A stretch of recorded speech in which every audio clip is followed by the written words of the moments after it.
Bonjour à tous pour une nouvelle vidéo avec Autism Squad. On va parler maintenant de tout ce qui est documentaire autour de l'autisme qui se montre intéressant. Le premier étant Le Mur, la psychanalyste à l'épreuve de l'autisme.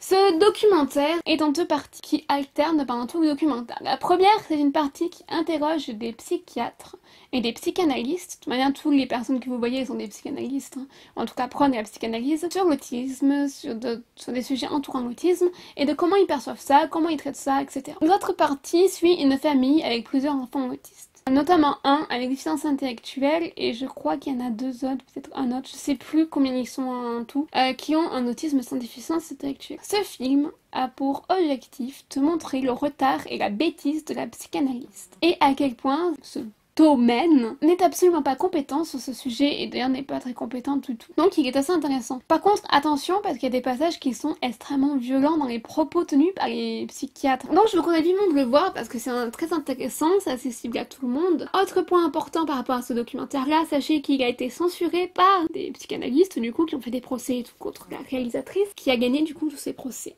Docu suivant. Il s'agit du cerveau d'Hugo, un docu sur l'autisme cette fois-ci, qui pareil est mélangé en deux temps. Premier temps, on a des témoignages de personnes autistes. Deuxième temps, on a une fiction avec un garçon autiste à travers sa vie, donc d'enfant, d'ado, je crois, je sais pas si ça va jusqu'à l'âge adulte, qui traite du coup de l'autisme et qui s'inspire des interviews données. Quelques problèmes cependant avec ce documentaire qui perso m'a fait un peu vraiment mis en demi-teinte. Bon, déjà toujours pareil, peu de représentations d'autistes féminins, je crois qu'il y a une ou deux femmes autistes qui témoignent, mais c'est tout. Et en plus de ça, le personnage de Hugo est un garçon autiste avec talent génie du piano, et ça me dérange énormément. Parce qu'encore une fois, ça transmet l'idée que les autistes sont des génies, ce qui n'est pas forcément le cas. Comme s'il fallait à tout prix en fait que l'on prouve que notre existence a de la valeur parce qu'on aurait un prétendu génie à quelque chose, et que du coup, bah ouais, il faut qu'on continue à exister les gars, faut nous prendre en compte parce qu'on peut être utile pour se divertir personnel, que non, c'est pas le cas de tout le monde, et on n'a pas justifié notre existence. Il est intéressant parce que certains témoignages sont vachement forts, mais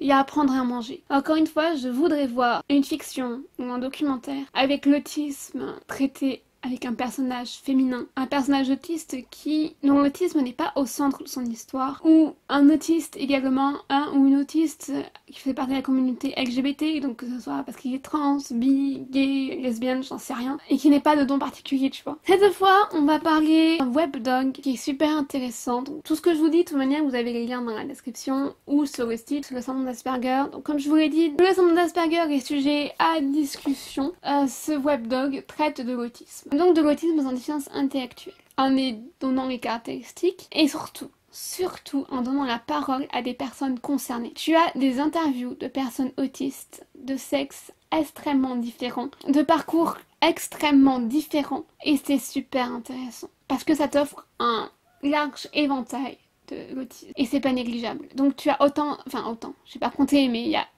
il y a pas mal de filles, pas mal d'hommes. Comme quoi c'est possible en fait de montrer les deux côtés, hein, c'est largement possible. Et pas mal d'autres choses aussi qui sont abordées, le diagnostic, les sensibilités, le travail, le parcours de vie. Enfin bref, plein de sujets sont abordés. Et je vous conseille donc vivement de voir ces vidéos-là. Il faut que vous les voyez à tout prix si l'autisme vous intéresse. Et c'est très instructif et c'est génial. Et le webdog en lui-même possède des illustrations absolument magnifiques. Les informations données sont assez justes. Même si certaines fois ils sont un peu clichés, mais ça reste vraiment la meilleure documentation que vous allez avoir en ligne sur l'autisme. Moi je vous laisse là pour tourner une 5e vidéo qui traitera cette fois-ci des chaînes YouTube. Ciao!